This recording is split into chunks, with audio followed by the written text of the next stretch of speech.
why would someone think about doing a dual occupancy? Well, generally people think about it because they see one going up in their neighbourhood. So a lot of the times we get a call from people when we're doing a dual occupancy because they see our signs. Yep. So they generally ask, look, I've got a block similar size to this. Do you think we can do it on ours? So generally it's because they see it happening in their area. It sparks their interest. Yep. Otherwise, generally people don't even think of it as an option. Okay. And then what about, what are the reasons people would do a dual occupancy?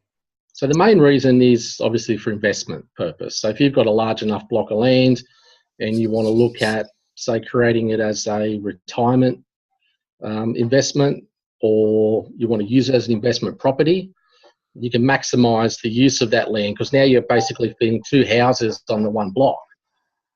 So you're splitting half the cost of that land and essentially doubling your income on that block. Okay, and then do you have to, like, are they on the same title? Do they have to be on separate titles, or is it, so it's one block of land that's on one title and then you've got two different houses or units or whatever on the one block? How does that work? So generally because they're only a small block to begin with, you can't really separate them or subdivide them onto two titles. Again, that depends on the size of the land, which we can obviously look a bit further into on job-per-job basis.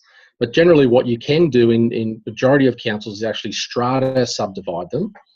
So that essentially means they're on the same main lot title of the land, but they can be sold as individual units. So it'd be the same principle as in a block of apartments. They're all strata titled. So they're their own individual units, which if you can strata subdivide it, it obviously increases the value because they can be sold as individual lots to different investors, and you can then either retain one for yourself to live in or as a rental property.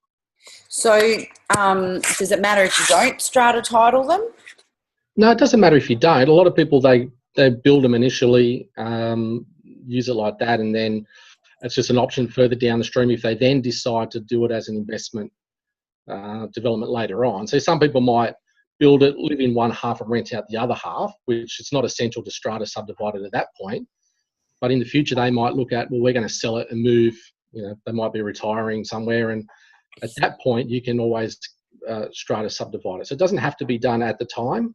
It is something that can be done afterwards. And is it something that you'd want to know beforehand as a plan, so as your overall investment strategy, if what you wanted to do or you wanted to change, the purpose of it, do you need to know that beforehand, or can all blocks be strated? Like, can all?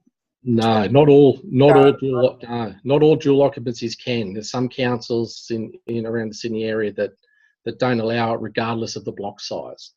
And so in your Hills Council area, your Castle Hill, Balkan Hills areas, they generally don't allow strata subdivision.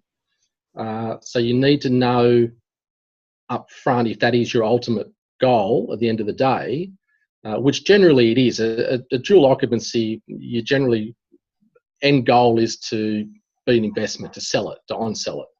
So that's something that you'd want to know early stages.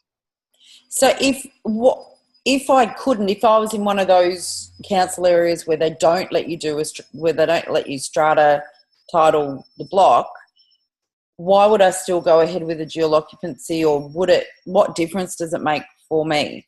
Well, the only difference it makes is, like I said, you can't sell them as an individual unit. So you can't sell unit A and not unit B. So if you were to sell it to somebody who's looking for an investment, you'd have to sell them both units in one. And then they rent them. They can still rent them individually. Yep. It's just they're still technically one building on the one title. Okay, so you just have to sell it as a whole lot, two houses or two units, whatever on the one. That's right, yeah. So who else would think about doing a dual occupancy? Well, we get inquiries from just mum and dads that have extra space on their land and are looking at just that potential to build something as a secondary income, especially on the blocks where they know they can build a detached unit, because it allows them to keep their house existing on the front, say, undisturbed, and then we can build a separate house down the back, which they can, again, strata subdivide and get a rental income from. Generally, obviously, the construction cost is more expensive than, say, your granny flat, but the return on it is 5 times more than what you get on a granny flat, because of the fact that you can subdivide it in essence and sell it as its own block. So instead of getting restricted to a 1-bedroom or 2-bedroom granny flat, which is restricted at 60 square metres, which isn't very big, you can essentially, some blocks get up to a 3-bedroom home with a single garage and bit extra space with its own backyard, and can then be subdivided as its own unit. So a granny flat which you can't sell on its own now becomes a house that you can sell on its own. So it becomes a opportunity to either maintain it as a rental, or if you need the extra income, you can off-sell that one and reinvest it somewhere else.